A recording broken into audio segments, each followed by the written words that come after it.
Hi, this is Tim with DoWhatYouCanNow.com. I'm back with another daily doable to help you do what you can, where you are, with what you have. Today's topic is about the number one weapon that dads need to teach their children how to use.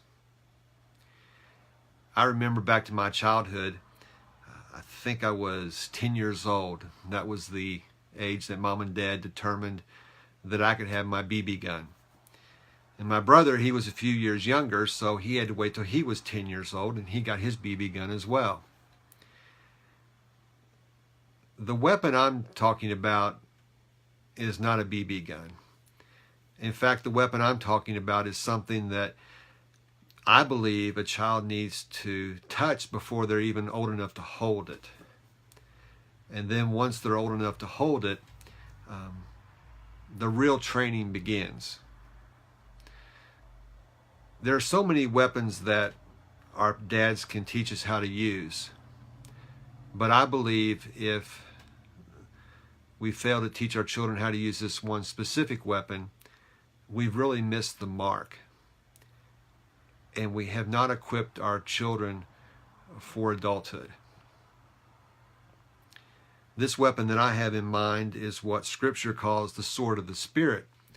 It's also identified as the Word of God.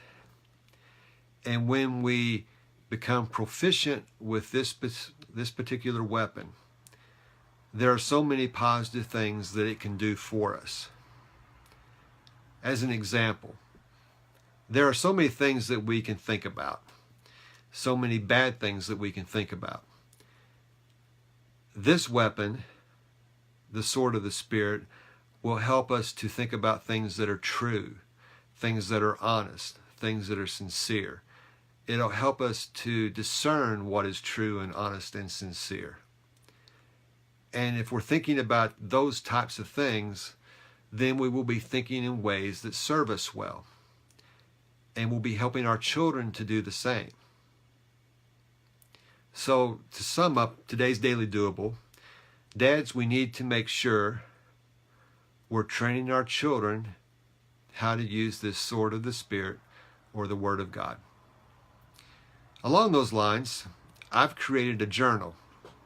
It's called the 4-8 Thinker Journal. And I would like to give that to you. I'll post a link in the comments below. It's a free download. But in this journal, it has prompts to help you think about things that are true and honest and sincere, as well as a number of other traits. But those are the ones that I talked about today.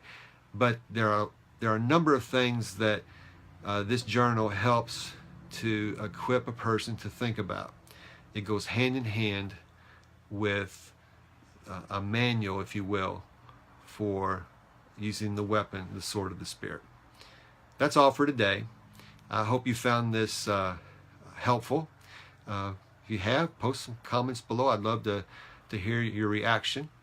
So until next time, this is Tim encouraging you to do what you can, where you are, with what you have. Thanks.